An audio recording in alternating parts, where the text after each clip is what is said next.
Olá, meu nome é Lucas Queiroz, eu sou economista, atuo no mercado financeiro com análise de cenários econômicos e estratégias em fundos de investimento. Tenho passagem prévia como analista de crédito e nesses próximos minutos nós vamos comentar sobre indicadores financeiros aplicáveis a empresas de logística. A gente vai passar por conceitos básicos, simples de serem calculados, mas que vão nos dar suporte para entender algumas falhas na gestão, que podem comprometer o futuro mesmo de empresas eficientes no seu core business. Vamos então para o conteúdo. Se você falha em planejar, está planejando falhar. Esta frase famosa se encaixa perfeitamente no que nós vamos discutir hoje. A experiência prática no mercado de crédito deixou claro para mim que temas simples são desconsiderados e como a falta daquele pensamento básico de onde estou, para onde eu quero ir, pode levar a decisão potencialmente letal a uma empresa. Ao longo das últimas décadas, o processo logístico ganhou elevada complexidade operacional e o avanço tecnológico implicou em uma competição por agilidade. Neste cenário, os operadores são levados ao máximo da sua eficiência, exigindo busca por informações que reduzam as incertezas em torno da mensuração do resultado e possibilitem, então, uma correta precificação do seu serviço. Pensando de forma ampla, as empresas do setor de transporte e logística são intermediárias em uma cadeia. O objetivo é gerir rotas otimizando custos, que é onde a gente vai navegar nos próximos minutos. E aí eu falo de forma abrangente, vamos englobar desde transporte pesado, com uso de caminhões, até o transporte propriamente de materiais biológicos, com uso de motocicletas e veículos leves. Quando administrando uma empresa, é muito clara a necessidade de se entender quão lucrativo é aquele negócio. Os gestores buscam esta resposta em informações como esta, que estão na tela, que são, na verdade, uma foto de todo o processo de construção e entrega pelo qual passam as empresas. É comum, através da análise da margem de lucro líquido, que é uma das formas de medir a relação entre receitas e custos. Contudo, ao focarmos apenas na margem líquida, podemos estar mascarando uma série de deficiências que viriam a impactar o lucro líquido alguns trimestres ou anos à frente, ou até mesmo julgar como uma empresa ruim algo que executa de forma eficiente o seu negócio principal, porém que sofre por decisões financeiras impensadas. Vamos então aos conceitos. Eu vou abdicar um pouco do tecnicismo em prol de uma maior compreensão, de modo que eu não farei aqui a diferenciação contábil entre custo e despesa. Aqui a gente tem uma análise padrão, né, o demonstrativo de resultado. Ele vem com a primeira linha receita, depois tem o custo dos bens e serviços prestados, no caso das empresas de logística, mais os serviços vendidos. A gente chega então no lucro bruto, a gente retira o que são despesas operacionais e administrativas para a gente chegar no lucro operacional.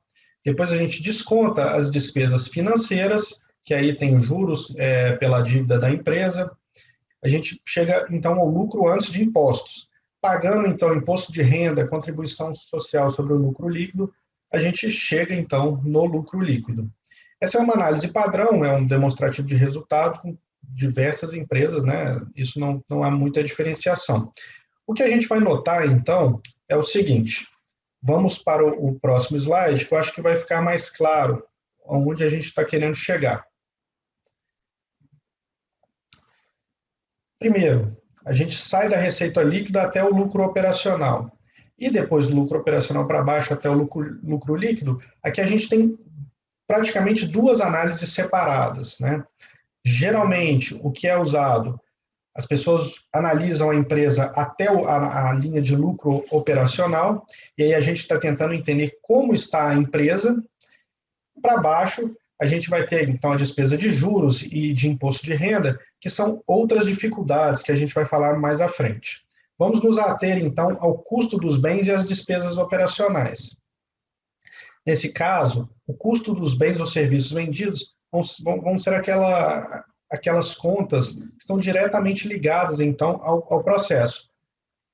Porém, muitas vezes, tanto a linha de custo de bens ou serviços vendidos quanto as despesas operacionais e administrativas vão ter algum mix entre o que são custos fixos e o que são variáveis. A gente vai falar isso mais à frente, mas é bom já notar que algo fará muita diferença na nossa análise. A análise da renda da receita líquida, chegando até o lucro operacional, a gente tem uma visão de quão rentável é aquela empresa, qual é o negócio principal dela, está girando bem ou não. Abaixo, a gente vai ter uma série de outros fatores que podem afetar, né? A gente vai trabalhar isso à frente. Passando, então, para as despesas financeiras, né? A empresa pode chegar até a linha de lucro operacional muito bem, ela mostra-se uma empresa bastante rentável, e aí a gente tem uma ideia de que o negócio é bom, mas muitas vezes um negócio bom pode vir acompanhado de um lucro líquido negativo, e aí é algo que a gente tem que trabalhar. Por que assim?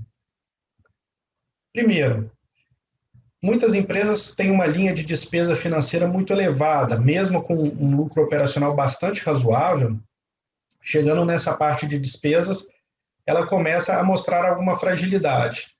Essa primeira pergunta, eu acho que é a primeira dúvida que deve surgir na cabeça do gestor naquele momento. Podemos conseguir algum crédito mais barato? Né? Muitas vezes, o problema todo na despesa financeira é que, de fato, o custo do crédito está muito caro. Né? Então, a empresa, às vezes, está fazendo tudo certo, mas com o custo de crédito caro, acaba inviabilizando o negócio. Então, o primeiro dilema, o crédito pode ser mais barato ou não? E então a gente parte para outras perguntas, um pouco já mais avançadas. Como está o fluxo de caixa desta empresa? O ritmo de crescimento é adequado ao capital próprio? Tendo trabalhado no mercado de crédito por algum tempo, notei que muitas coisas aconteciam com empresas de transporte. E nesse caso, principalmente naquele nicho de empresas de transporte familiares, pequenas e médias empresas. Geralmente, a história é a mesma. A empresa começa fazendo transporte com os seus próprios veículos e há uma necessidade de expansão. A empresa consegue, eles são geralmente muito bons no que fazem, então eles conseguem clientes, eles sabem fazer o transporte muito bem. Com isso, há aquela necessidade, há uma maior demanda pelo serviço. E aí que costuma gerar o problema. A empresa, muitas das vezes, não tem o capital necessário, o capital próprio. E ela vai buscar através de financiamento. Ela começa a financiar os veículos até o momento que essa linha de despesa financeira fica muito elevada. A empresa não tem capital próprio, ou seja, ela vai receber o serviço daí a 30, 90 dias, porém, nesse meio período, ela vai ter que pagar gasolina, motorista e toda a manutenção do veículo. Falta o quê? Fluxo de caixa. As empresas, então, recorrem às linhas de crédito de capital de giro. Só que, nesse caso, uma empresa que decidiu por um crescimento acelerado, ela já vai ter um custo de dívida muito alto, porque ela está financiando, às vezes, mais de um veículo. Alinhado ao custo do capital de giro, essa linha de despesa financeira pode tornar inviável no curto prazo esta empresa. Caso nada seja feito, a empresa vai acabar girando apenas para pagar dívidas. E, em algum momento, ela vai acabar falindo. Esse é um caso muito tradicional, acho que é mais comum do que a gente possa imaginar, principalmente com quem está acostumado a trabalhar com crédito, vê que no mercado brasileiro, no setor de transporte, isso é o principal fator. Né? Então, a gente tem aquela diferenciação até a linha de lucro operacional, geralmente as empresas passam, são muito boas. Passando abaixo, o problema financeiro é o grande entrave aí ao desenvolvimento, né, dessas pequenas e médias empresas. Então, a gente chega até o lucro líquido. E aí, a análise principal que tem sido feita é a margem de lucro líquido, a empresa é rentável ou não, com base nesse indicador. É algo que eu tenho um pouco de dúvida se é realmente eficiente esse tipo de análise. Eu acho que eu vou pontuar aqui nos próximos minutos algumas dúvidas que eu tenho.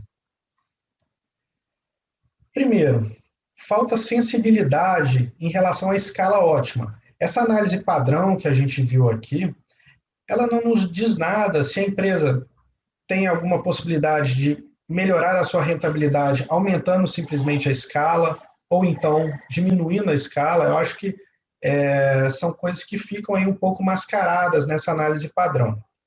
Segundo, oferece pouca informação para direcionar a tomada de decisão. Né? com uma análise tradicional, fica muito difícil o gestor ter aquela sensibilidade de onde ele pode acelerar o crescimento da empresa e aonde ele precisa parar, né? Muitas vezes acontece de ser melhor encerrar alguma operação do que seguir e ter problemas à frente. Então, aonde a empresa deve focar o crescimento? É uma dúvida. Qual margem eu tenho para usar com incentivos em clientes e colaboradores?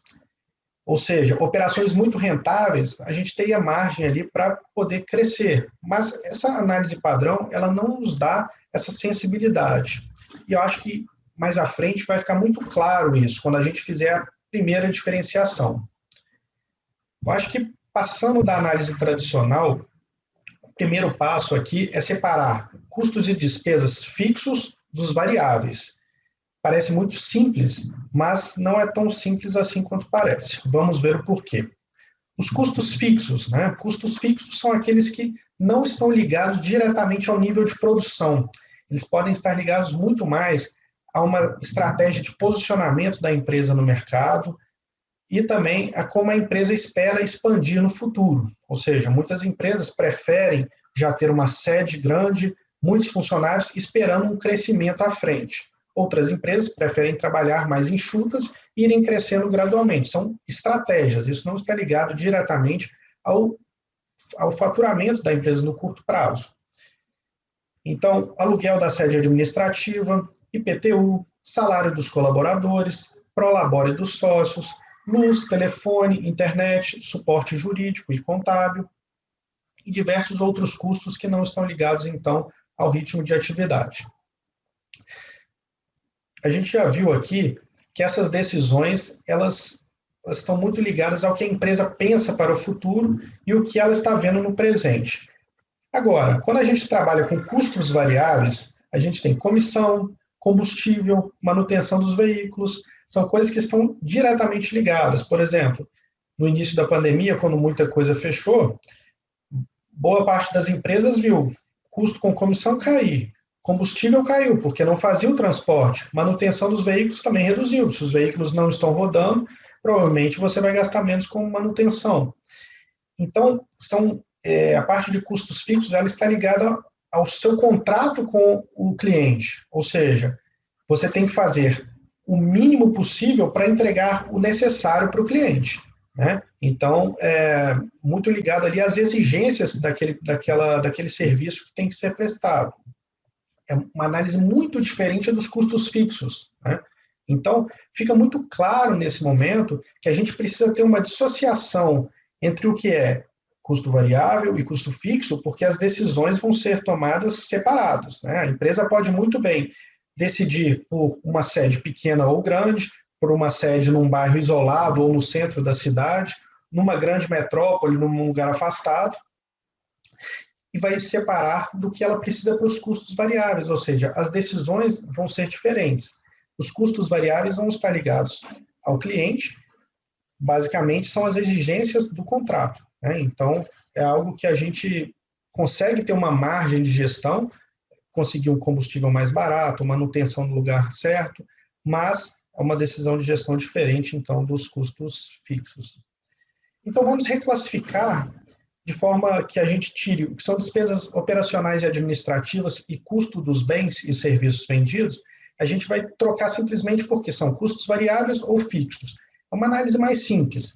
Passando, então, do lado esquerdo para aquele demonstrativo de resultado padrão, para o direito. O que a gente já observou, que são apenas aí 5 linhas, e é uma análise que a gente vai tentar defender aqui, que ela é muito mais objetiva do ponto de vista de tomada de decisão. Passando da receita líquida, a gente tira os custos variáveis e a gente chega no que seria a margem de contribuição. O que é a margem de contribuição? Basicamente, a margem de contribuição é aquele dinheiro que vai sobrar da receita para eu pagar o meu custo fixo e ainda gerar lucro, né? Então, o lucro aí é a margem de contribuição menos os custos fixos. E aí dá uma ideia de escala. Por que dá uma ideia de escala? Vamos tentar imaginar. Eu consigo calcular o ponto de equilíbrio da operação. Vamos dar um exemplo, então, da empresa XPTO Logística, que inicia uma nova rota e calcula os seus indicadores. A empresa XPTO tem uma renda fictícia de 100, uma renda líquida. Ela tem custos variáveis de 60.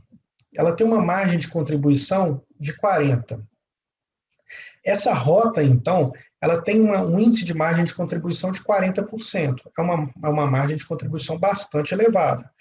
Mas essa empresa, ela provavelmente teve que fazer custos fixos para conseguir esta operação numa rota nova. Basicamente, teve que instalar um escritório, e isso vai ter custo de aluguel. Os custos iniciais são em torno de 200. O gestor, ao analisar toda a operação ao final do mês, ele vê que essa operação ela é deficitária em 160. Então, vamos tentar pensar como seria a análise de um gestor olhando esses números. Fazendo a análise tradicional, daria pouca margem. O que a gente conseguiria notar é que a operação ela é negativa, né? Então, o primeiro pensamento é, vamos encerrar a operação, ou então a gente vai ter que aumentar o preço, né?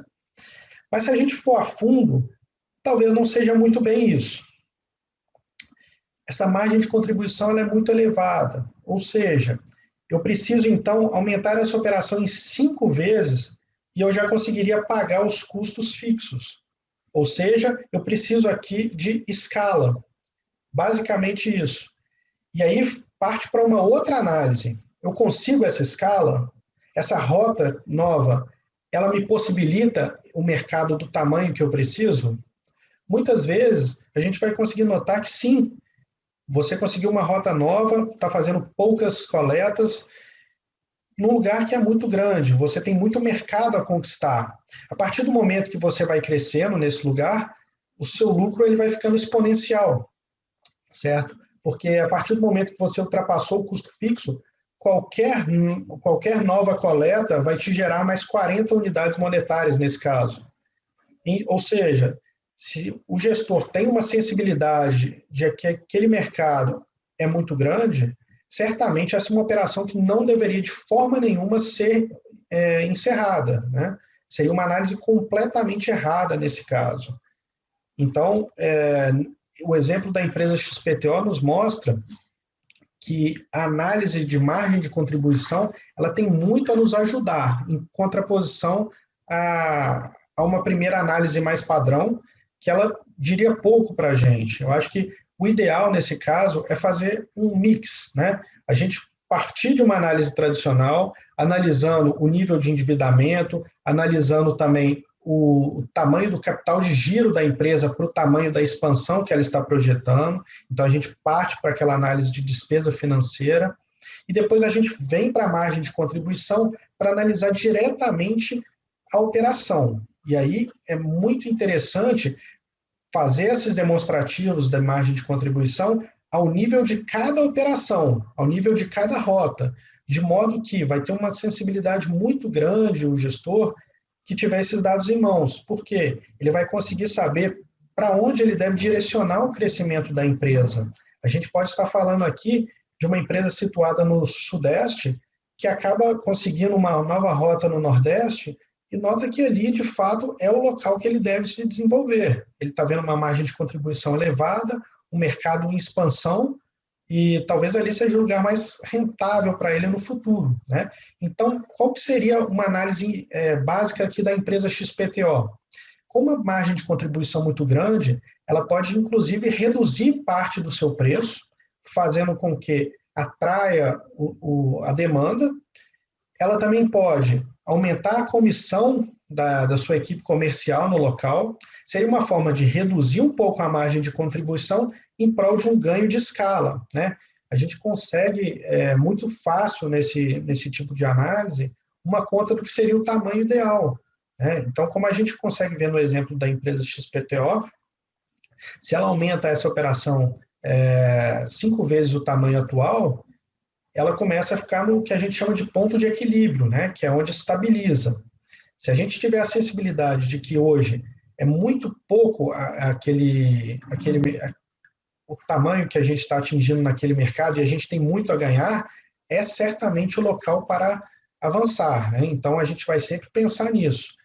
Por outro lado, se a gente pega uma empresa com uma margem de contribuição muito baixa, a análise é um pouco diferente. São duas opções que a gente teria nesse caso. O gestor deveria pensar: eu encerro a operação, se eu não consigo, porque se a margem de contribuição é muito baixa, a gente vai ter que ter uma escala muito elevada, né? Então, para ter uma escala elevada, eu preciso de um mercado muito grande. Se eu não tenho esse mercado, de fato, é um local que, pelos dados financeiros, essa operação deveria ser encerrada.